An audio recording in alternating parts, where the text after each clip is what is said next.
Okay. Today, we're opening the vault on a really fascinating case study in building something huge from the ground up. We're talking about Kushstock. And the big question, really drawn right from the founder's own story, is it's pretty profound. How do you actually sustain these massive free community events? Yeah, for almost 10 years. Right. 10 years bringing together all these brands, thousands and thousands of fans. And somehow, resist that pull towards just pure corporate cash in. Exactly. How do you keep it real? It's such a great deep dive into that whole idea of like mission over margin, isn't it? It really is. And we're digging into the blueprint they actually wrote themselves. It's called Kushstock, Blueprint of a Movement Yeah. by Dr. K and Medicated Barbies. Right.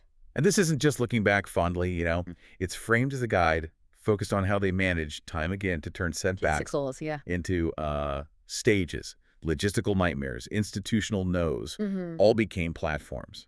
Okay, so let's unpack that structure a bit. Our mission here is to really pull out the nuts and bolts of that blueprint, because this thing wasn't built with, a ton of VC money up front or some massive corporate structure. Not at all. They say it was built with love, resilience, and belief. And that's the core. Yeah, and I think the unique insight here, the thing that makes this relevant for anyone trying to build anything that lasts, is how they kept that original why alive. That pure purpose, even when the whole industry around them was changing, getting more professionalized. And that why. Yeah. It's everything. It's the foundation. Get that wrong, and, well, the rest just crumbles, doesn't it? Definitely. Dr. K puts it super simply. You can't build something real if you don't know why you're building it. That hits hard. Right. And this whole documentation, this blueprint, it exists because they wanted to preserve that vision. It's dedicated to Saj, Dr. K's partner. Okay. And it's explicitly for the next generation of creators, dreamers, and risk takers.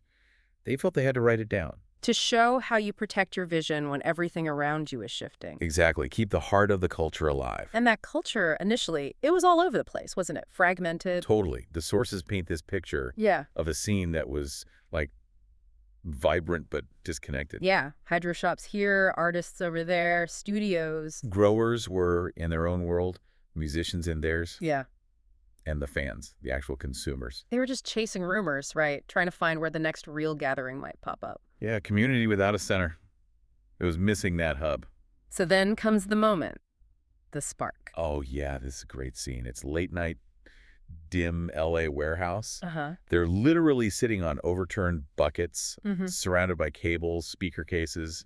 You can almost smell the, tired but wired energy. Yeah, creative exhaustion. And then this simple idea just gets thrown out there. Imagine if there was one show where everyone came together. Wow. Vendors, growers, artists, fans, all of it. One place. And the source says that hit Dr. K like a joint to the chest. Huh. Yeah.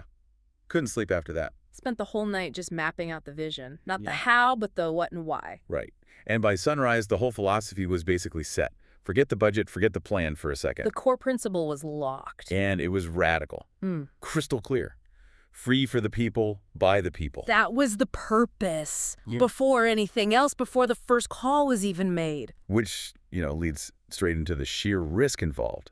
It sounds amazing. Free for the people. But launching a massive free event with zero business model, that sounds kind of nuts. Totally reckless on paper. And Dr. K had bombed before, right? That concert where basically no one showed up except the DJ and security. Ouch. Yeah, that memory must have been looming large. For sure. But the belief, the why, was apparently so strong that everyone he called, that core group. They all said the same thing? Pretty much. You're crazy, K, but we're in. Wow. That's commitment. It really is. So, okay, no business plan, just purpose, faith, and caffeine. That's the quote. I love it. That's what kicked it off. Not a spreadsheet. And the first venue just screams that raw, make it happen energy. Definitely not glamorous. No way. A warehouse with a roof leaking in 2 spots. Half the lights flickering. Borrowed tables, extension cords snaking everywhere. A fire hazard waiting to happen, probably. Probably. And this detail, I love this. Dr. K measuring the vendor booth spaces himself. No surveyors, no floor plan software. Nope. Tape measure in one hand, joint in the other, pacing it out with his own footsteps. That's about as grassroots as it gets. Super personal. It really tells you everything, doesn't it? Yeah. Built on passion, up close. not from some corporate boardroom. But even with all that passion, the fear must have been intense, knowing what failure felt like. Oh, yeah. He admits it in the source. Right. When those first cars started pulling into the lot for the very first Kushstock. Trying to look calm. Totally.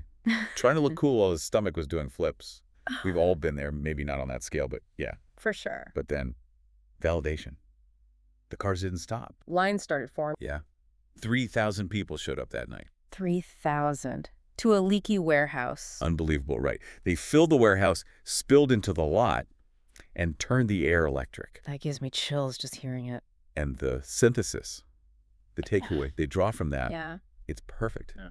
That night, the dream wasn't just Dr. K's anymore. It belonged to everyone who showed up. Exactly. The movement was born right there. Okay, so they had the passion, they had the crowd validation. Huge first step. But how do you take that flash, that chaotic energy, and turn it into something sustainable, a movement that lasts? Because, good vibes and borrowed extension cords only get you so far, right? Absolutely. And they knew that. That's why they immediately shifted from that terrifying high of the first success to actually distilling the lessons, pulling out the nuggets, philosophical and practical, from what they called the first fire. Ah, the first fire. Okay. They realized it wasn't just luck. It was proof of concept. Okay, let's dig into that blueprint then, starting with the philosophy side. They pulled out 4 key points, non-negotiables. Yeah. First one, courage looks like commitment, not confidence. You never actually feel ready. Why is that distinction so important, especially for creators? Well, think about it. Confidence often feels like it needs something external, right? Like, I'll be confident when I have the money or when the timing is perfect. Yeah, and he's conditional. Exactly. Yeah. But commitment, that's internal. It's deciding to act despite the fear, despite not feeling ready. Okay. If you wait until you feel 100% confident to launch something huge like this, you'll be waiting forever. Committing makes it start. That makes a lot of sense. It's active, not passive. Okay, second point. Leadership begins where excuses end. Feels connected to that idea of just owning it. Radical ownership. Totally. I mean, imagine the chaos they were juggling. Leaks, power issues, vendors maybe flaking. No room for finger pointing. None. Leaders, in their view, are the ones who take responsibility for the outcome, good or bad. No blaming the leaky roofs or the flickering lights. And that attitude spreads. Oh, yeah. It turns a potentially chaotic crew into a team that solves problems instead of making excuses. Okay, point 3. This one's my favorite. People don't follow plans. They follow passion. Yes. They feel authenticity the same way they feel bass in their chest. How did that actually work? How did it get 3,000 people to that first event? It's about the energy, isn't it? If you're genuinely, authentically passionate about bringing people together, about freedom, about the culture. People sense that. Yeah. They sense you're there to give something, to serve the community, not just take their money or sell them something. Especially since it was free. Exactly. The passion itself, the mission was the product. And that's way more magnetic than some slick marketing campaign, Yeah, definitely. Okay, and the last philosophical point. The universe rewards momentum. Risking it all for something bigger than yourself attracts the right people, the right resources. Yeah, that first success, that first fire, it proved the vision wasn't just a pipe dream. It was viable. Okay.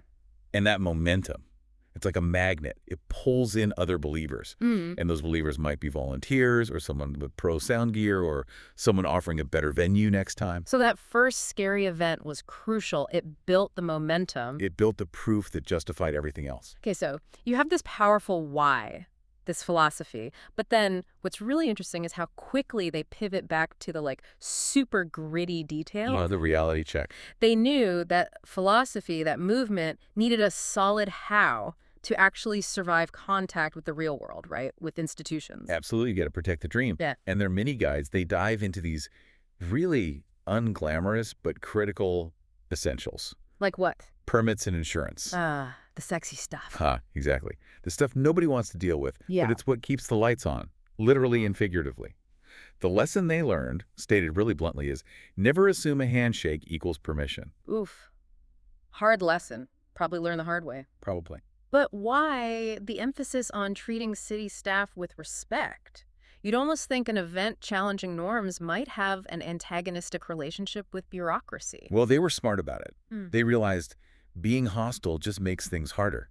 City folks are dealing with safety compliance rules. Right. So if you go in respectfully early on, talk about zoning, capacity, fire codes. Yeah. You show you're serious about running a safe event, not just, causing trouble. It builds bridges instead of walls. Exactly. It creates a path to getting that permit, which protects the whole movement from getting shut down over some technicality. Makes sense. And insurance, the parachute. Yep.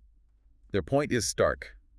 One bad accident without insurance, it could wipe out years of work. And betray the community's trust. Totally. It's the silent guardian of the whole mission. Okay, what was the second technical deep dive? Sound and power. Another super practical, critical point. The invisible infrastructure? Right. Electricity is invisible until it's gone.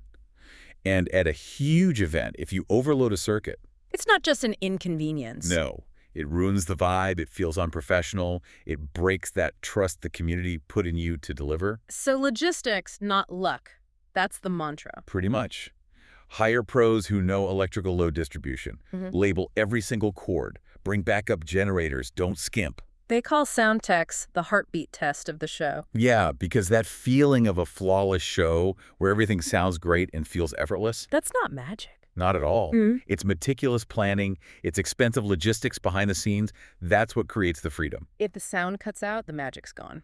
Instantly. Poof. Yeah. And people remember the screw-up, not the community feel. Okay, now here's where it gets really interesting. Looping back to that authenticity piece, their marketing philosophy.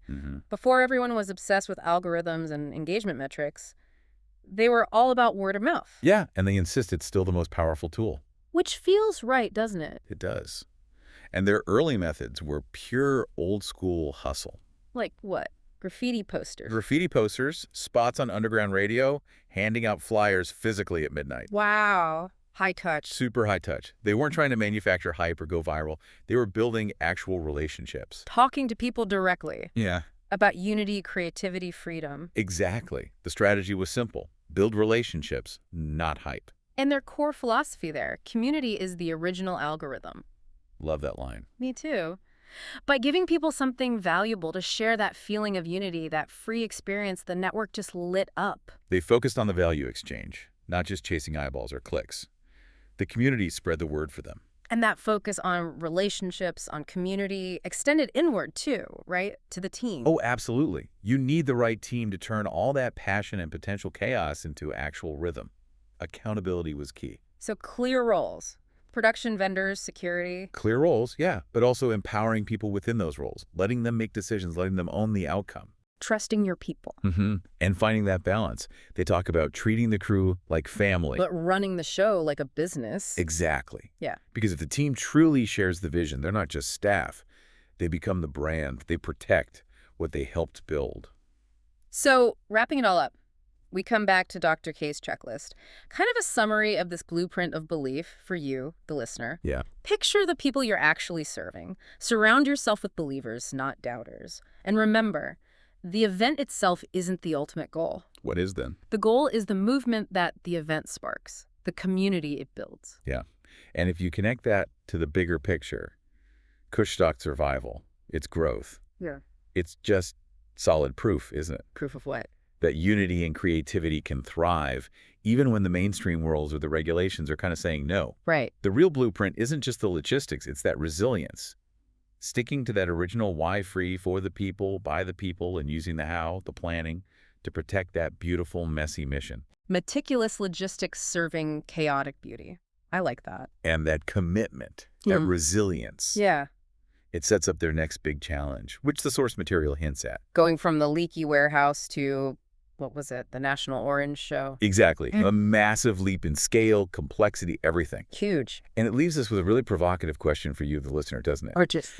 If your own vision is big enough, if you are truly dedicated to your core why, how can those initial roadblocks, maybe a city saying no or some big setback, how can that eventually become your biggest yes? Simply because your sheer commitment, your relentless momentum, eventually forces the world to make space for what you're building.